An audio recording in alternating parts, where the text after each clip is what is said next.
y a des hommes qui offrent des fleurs à ses fiancés. Il y a des autres qui s'offrent des bonbons.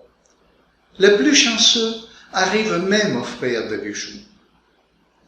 Mais je ne crois pas que dans ce monde, il y a beaucoup d'hommes qui offrent des châteaux à ces dulcinées. Et c'est bien le cas de Édouard Lyskhelnine, qui a construit un château pour la dame qu'il aimait. Édouard est né en 1887 en Lettonie, l'une des 3 républiques baltes qui à l'époque faisait partie de l'Empire russe. Il a appris le métier de briqueteur avec son grand-père, et à l'âge de 26 ans, il tombe amoureux d'une jeune fille de 16 ans, Agnès Skouff.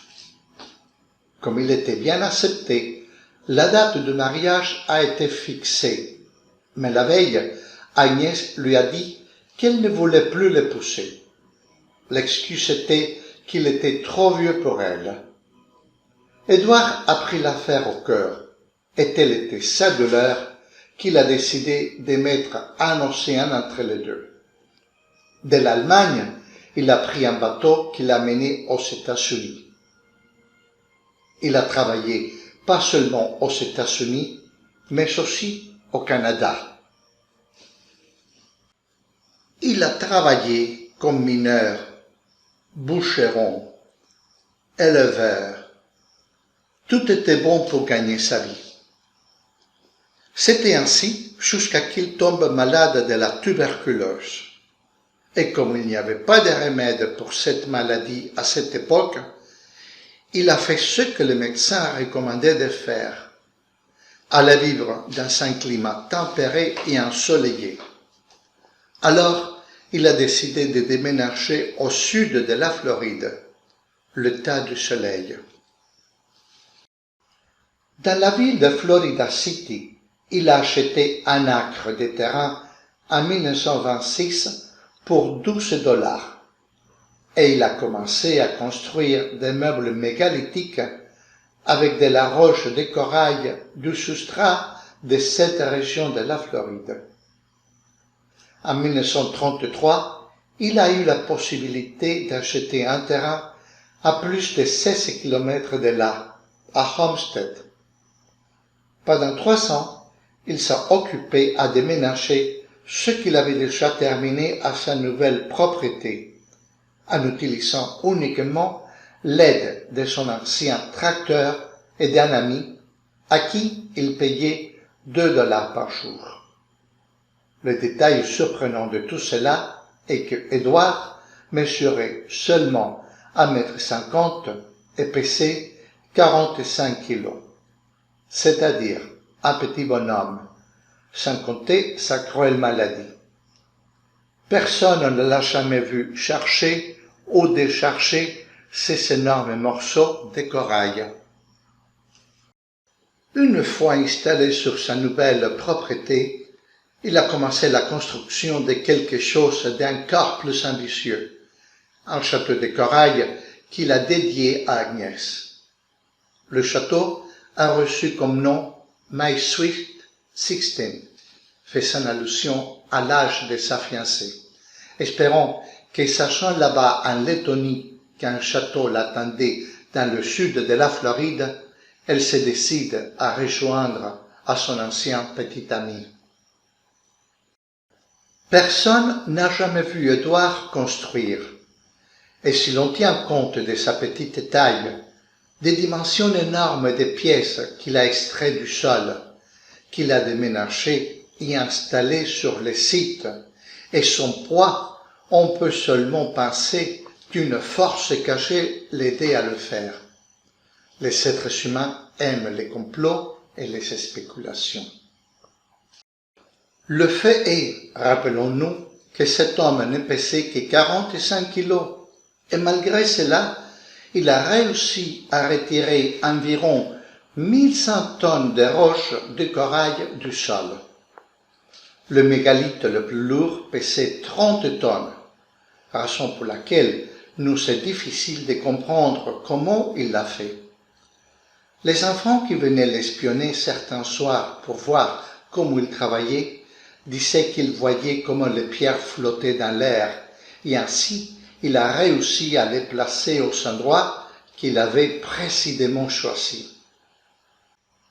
En effet, les seuls matériaux avec lesquels il a travaillé et qui restaient sur les photos étaient un trépied en bois avec des troncs d'environ 20 cm de large. Ce trépied avait une poulie qui permettait aux pierres de monter et descendre.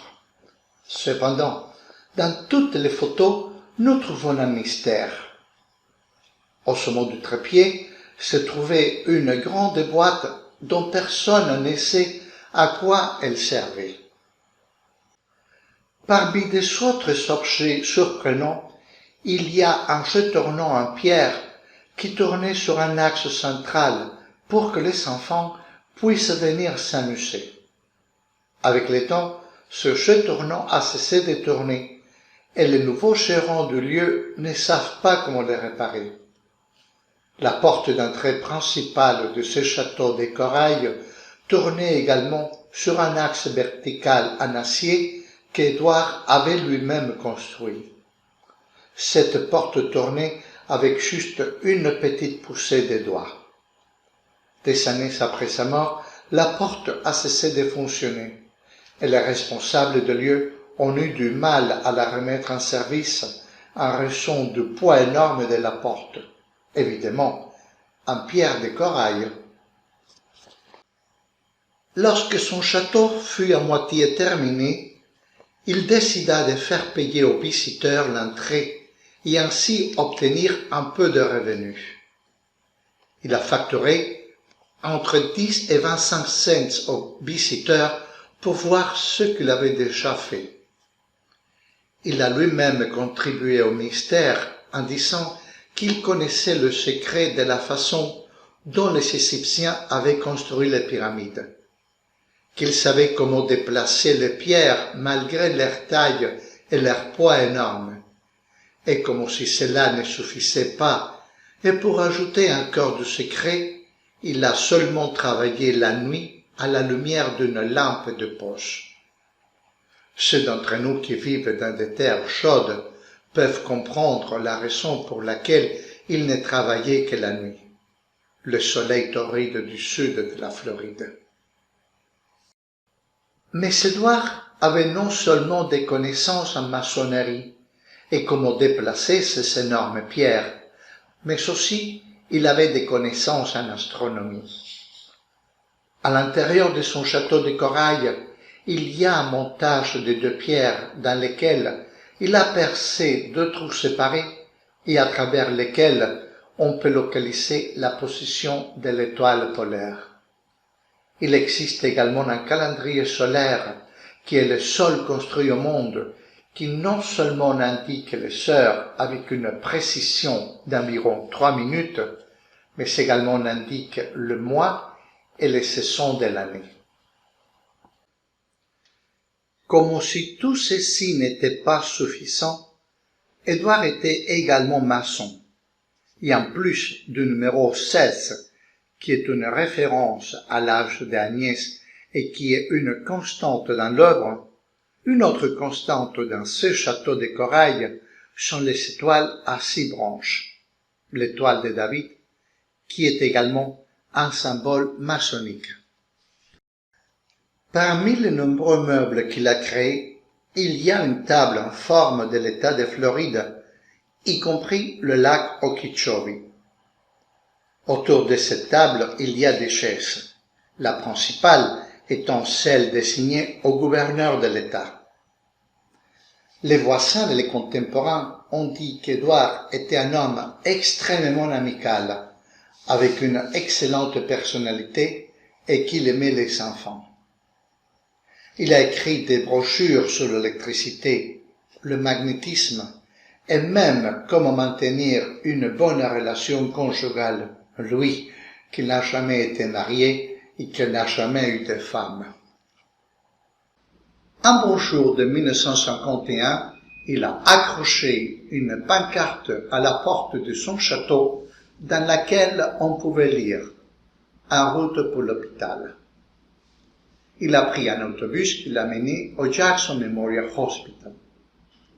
Là, il est décédé 3 jours plus tard pendant qu'elle dormait à la suite d'un cancer de l'estomac. On n'a plus jamais trouvé la boîte qu'il avait toujours sous le trépied qui l'aidait dans sa construction. Elle a disparu. Derrière, il a laissé son château de corail, dédié à sa dulcinée, My Sweet 16, la jeune et belle Agnès Lalleton. Si mon émission vous a plu, je vous prierai de bien vouloir vous abonner, comme toujours en faisant clic sur la petite cloche, et veuillez le dire à tous vos amis. Merci et à la prochaine.